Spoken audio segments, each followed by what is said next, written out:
Pag sinabing working visit, dapat may opisyal na pakay, may mga meeting o kasunduan para sa bansa at may malinaw na layunin para sa karapatan ninyong mga Pilipino.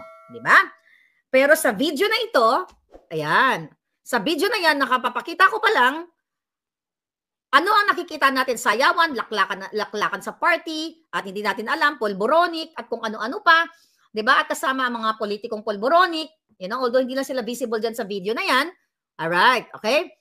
Nasaan, sabi ko, ang trabaho? Nasaan ang tunay na pakay ng pagbisitang ito para sa Pilipino? Narito ang Balitang Pinoy TV.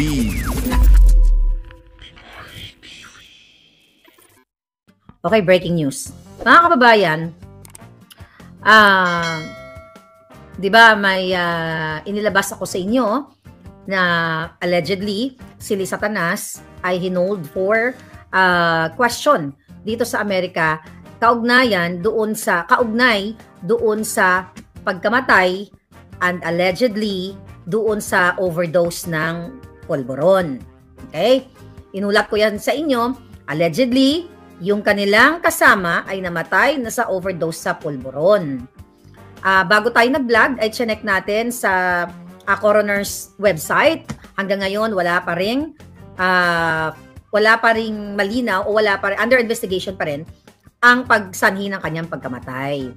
Then, kumontak tayo at, actually, pwede kayong kumontak dyan sa Beverly Hills Police na mag-request kayo. Under investigation pa ang pagkamatay ni Liz Satanas, ay pagkamatay ng kasama niya. Ngayon, syempre, nataranta ang mga hinayupak at sinasabi nilang fake news yan. Okay? Gusto ko lang linawin na ginamit ko ang salitang allegedly based dun sa informante dahil wala naman ako sa pangyayari.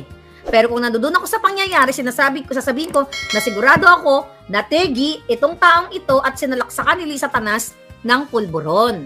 That's why hindi ko sinabing 100%. Kaya nga, according to our puting ahas. So nataranta ang mga buwakan ng ina. Okay? Then, may inilabas tayo na video na kung saan nagpa-party si Liz Satanas. Hindi ko lang sure yung video na yan, kung yan sa Waldorf, pakita natin ulit sa lahat ng kapapasok lang, kung yan ba yung video na yan, ang sayaw-sayaw niya, ang biga-biga, sang alpot patutot niya, na akala mo, 16 anyos, na nireregla pa, ang hinayupak, na gumagastos ng kaba ng bayan, pakita lang natin to, ito.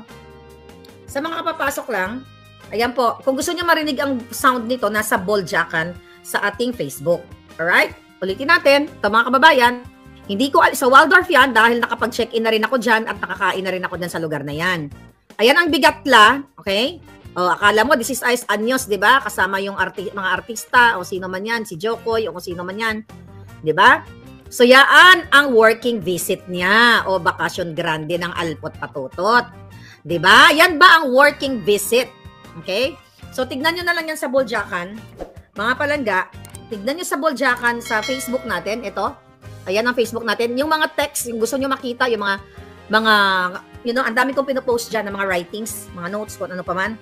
So, kaya sinasabi ko nga dyan kanina, kagabi, 4 hours ago, my God. Walang tulugan talaga ang lola ninyo, no? 4 hours ago ba yon? So, sinasabi ko dyan sa comment na yan, sa video na yan, ito. Okay? Ano ang sinabi ni Maharlika dyan? Working visit o working party o bakasyon grande? Sabi ni Lisa, kidnapper siya raw ay sa working visit dito sa Amerika.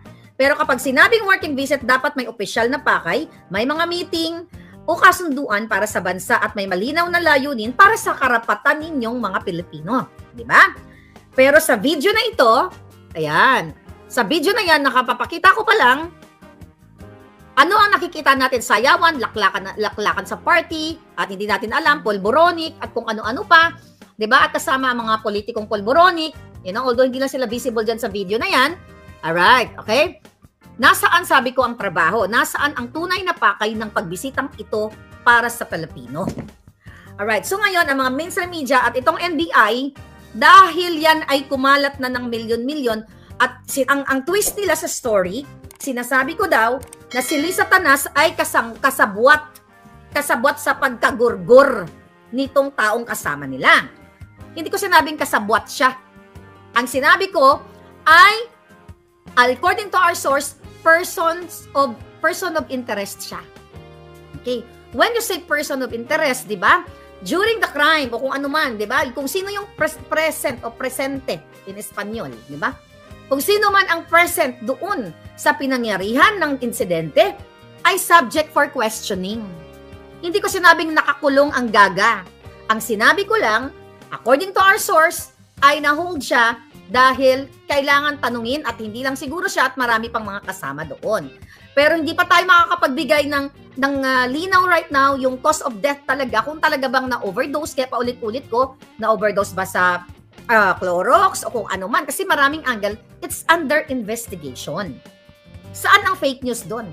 At karapatan ninyong mamamayang Pilipino na malaman kung saan napupunta ang pera ninyo dahil bawat gastos ng buwaka ng inang kidnapper na si Lisa Marcos ay pera ninyo. It's public interest. Right?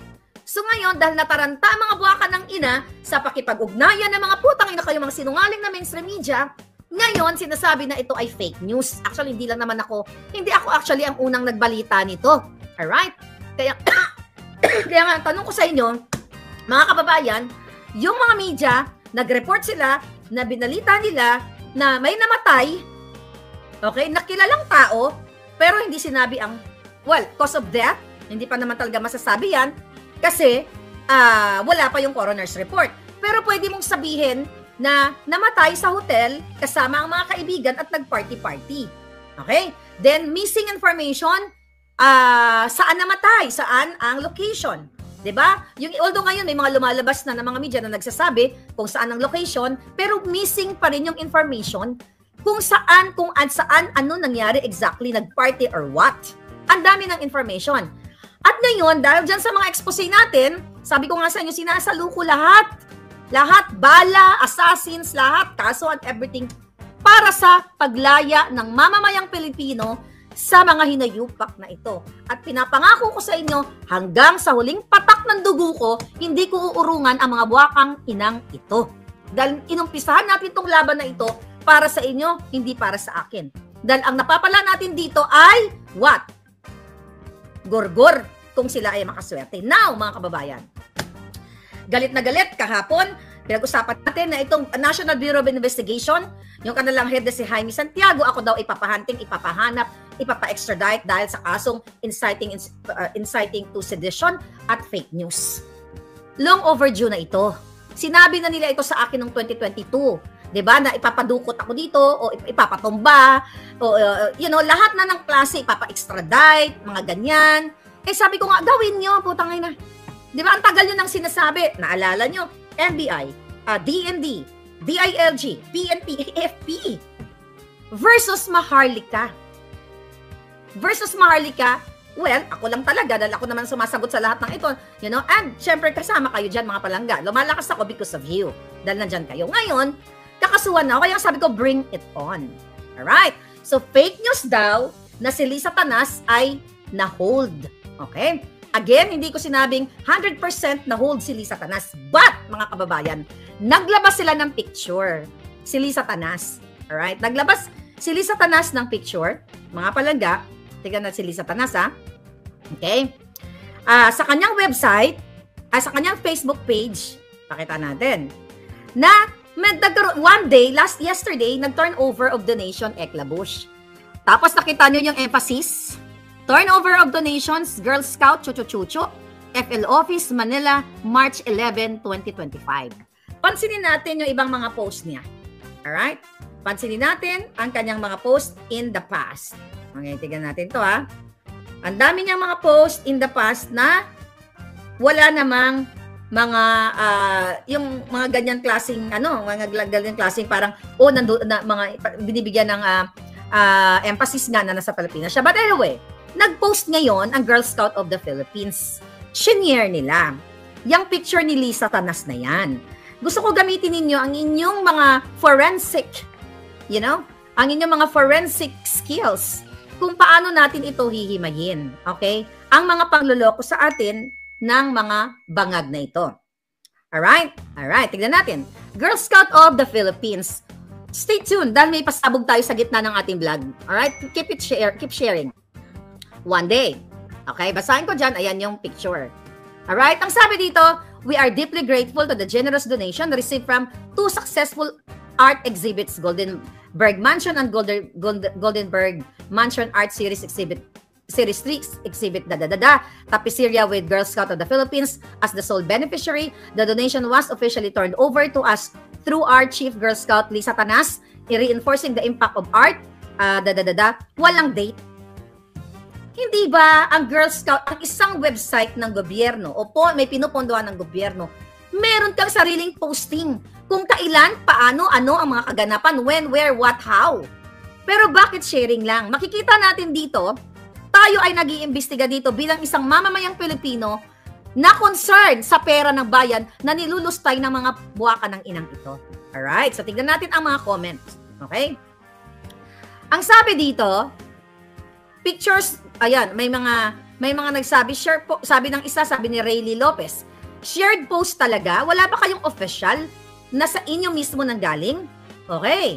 Tapos sabi dito, I just noticed that, sabi ni Carol Koch Barcinal, I just noticed that everyday GSP is posting every event that they have.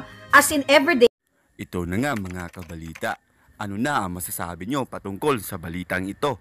Please comment down below mga kabalita. Pag-usapan natin yan sa comment section. At kung di ka pa nakasubscribe sa ating channel, baka naman